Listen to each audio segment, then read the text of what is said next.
టేస్టీగా బెండకాయ ఫ్రైని జిగురు లేకుండా ఎలా చేయాలో సింపుల్ మెథడ్లో చెప్పబోతున్నాను. అలాగే ఈ బెండకాయ ఫ్రైలో ఇలా పొడి చేసి వేయడం వలన ఎక్స్ట్రా టేస్ట్గా చాలా బాగుంటుంది. పప్పుచారులోకి ఇలా సైడ్ డిష్గా చేసుకొని తినాలే కానీ సూపర్ టేస్ట్గా ఉంటుంది. ఇక లేట్ చేయకుండా జిగురు లేకుండా బెండకాయ ఫ్రైని సింపుల్గా ఎలా చేయాలో ఇప్పుడు చూద్దాం రండి. ఇక్కడ నేను ఈ బెండకాయ ఫ్రై చేయడానికి 1/2 కిలో దాకా బెండకాయల్ని తీసుకున్నాను.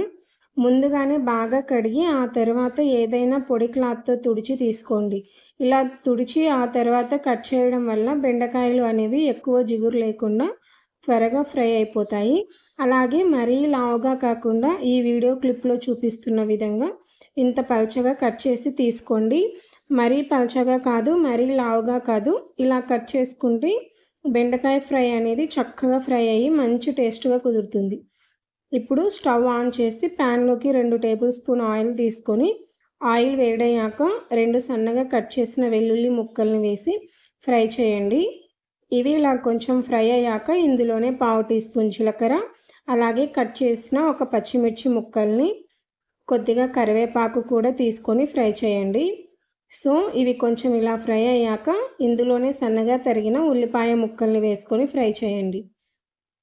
ఉల్లిపాయ ముక్కలు మరీ ఎక్కువగా ఫ్రై చేయవలసిన అవసరం లేదు. బెండకాయలతో పాటు ఉల్లిపాయలు కూడా మగ్గుతాయి కాబట్టి ఇవి ఇలా దోరగా ఫ్రై అయ్యాక ఇందులోనే మనం కట్ చేసి పెట్టుకున్న బెండకాయ ముక్కల్ని తీసుకొని హై ఫ్లేమ్లో ఒక 2-3 నిమిషాల పాటు ఫ్రై చేయండి. ఇలా హై ఫ్లేమ్లో ఫ్రై చేయడం వలన బెండకాయకు ఉండే తడి అనేది చక్కగా పోయి బాగా ఫ్రై అవుతాయి. సో ముందుగా ఇలా ఒక 3 నిమిషాల పాటు ఫ్రై చేసిన తర్వాత ఇప్పుడు ఇందులోకి రుచికి సరిపడా ఉప్పును తీసుకోండి. మనం ముందే ఉప్పును వేసేస్తే బెండకాయలో నుండి నీరు అనేది ఊరుతుంది కాబట్టి ముందుగా కొంచెం ఫ్రై చేశాక ఇలా ఉప్పును తీసుకోండి. అలాగే 1/2 టీ స్పూన్ పసుపును తీసుకొని ఇప్పుడు కలుపుతూ మంటని మీడియం ఫ్లేమ్లో పెట్టి బాగా ఫ్రై చేయండి. ఇలా ఫ్రై చేయడం వలన ఇందులో ఉండే జిగురంతా చక్కగా పోయి బాగా ఉడికి రుచిగా వస్తుంది, చాలా బాగా వస్తుంది. సో ఇలా వీటిని ఒక పక్కన మధ్యలో కలుపుతూ ఫ్రై చేస్తూనే మరో పక్కన మనం ఇందులోకి మసాలా పొడిని ప్రిపేర్ చేసుకుందాము. మరో పక్కన ఇంకొక ప్యాన్ తీసుకొని 1 టీ స్పూన్ ఆయిల్ వేయండి. ఆయిల్ అనేది పెద్దగా పట్టదండి, మీరు కావాలంటే ఇంకా తగ్గించైనా తీసుకోవచ్చు. ఆయిల్ వేడయ్యాక 1/2 టీ స్పూన్ శనగపప్పుని, మరో 1/2 టీ స్పూన్ మినపప్పుని, ఒక 1/2 టీ స్పూన్ ధనియాలను, అలాగే ఇందులోనే ఒక యాలక, ఒక లవంగం మొగ్గను వేసుకొని ఫ్రై చేయండి. ఇలా లైట్గా స్పైసెస్ వేసి చేయడం వలన రుచి అనేది చాలా బాగుంటుంది. ఇక్కడ మనం ఎక్కువగా వేయలేదు కాబట్టి మరీ మసాలాగా కూడా అనిపించదు. సో ఇవన్నీ ఇలా దోరగా ఫ్రై చేశాక ఇందులోనే ఒక 2 ఎండుమిరపకాయలను, అలాగే 1 టీ స్పూన్ వరకు ఎండు కొబ్బరిని తీసుకుంటున్నాను. మీరు కావాలంటే ఇందులో పచ్చి కొబ్బరి అయినా తీసుకోవచ్చు, లేదా ఎండు కొబ్బరినైనా డైరెక్ట్గా తీసుకొనైనా వీటితో పాటు ఫ్రై చేయొచ్చు. మనం తీసుకున్న కొబ్బరి అనేది కొంచెం కలర్ మారేంత వరకు ఇలా ఫ్రై చేయండి. ఇవన్నీ ఇలా బాగా ఫ్రై అయ్యాక వీటిని ఒక మిక్సీ జార్లోకి తీసుకోండి. ఇక్కడ నేను వేడిగానే తీసుకుంటున్నాను. సో ఇవి కొంచెం చల్లారాక పొడి కొట్టి తీసుకోండి.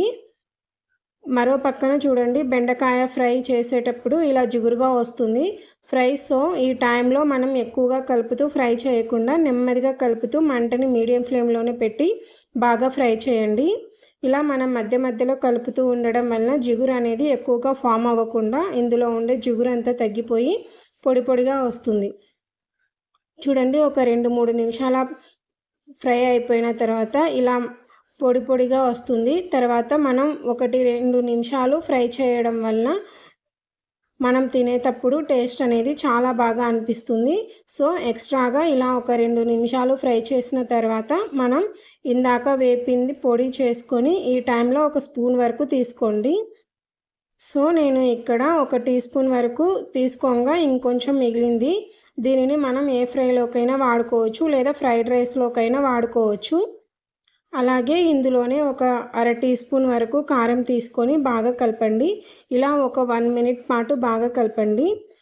ఇక చివరిలో ఇందులో కొద్దిగా కొత్తిమీర ఆకుల్ని తీసుకొని ఒకసారి బాగా కలిపామంటే బెండకాయ ఫ్రై తయారైపోయినట్టే. సో ఇలా చేసిన ఈ ఫ్రైని మనం పప్పుచారులోకి అయినా చపాతీలోకి అయినా తింటూ ఉంటే మంచి టేస్ట్ ఉంటుంది. మీరు కూడా మీ ఇంట్లో ట్రై చేసి ఎలా వచ్చిందనేది మీ ఫీడ్బ్యాక్ని నాతో కామెంట్లో చెప్పడం అస్సలు మర్చిపోకండి. అలాగే ఈ వీడియో నచ్చితే ప్లీజ్ లైక్ చేయండి, మీ ఫ్రెండ్స్ అండ్ రిలేటివ్స్కి షేర్ చేయండి. మరిన్ని tasty and simple quick recipes కోసం అమ్మ చేతి వంట కిచెన్ అండ్ వ్లాగ్స్ని సబ్స్క్రైబ్ చేసుకోండి. Thanks for watching.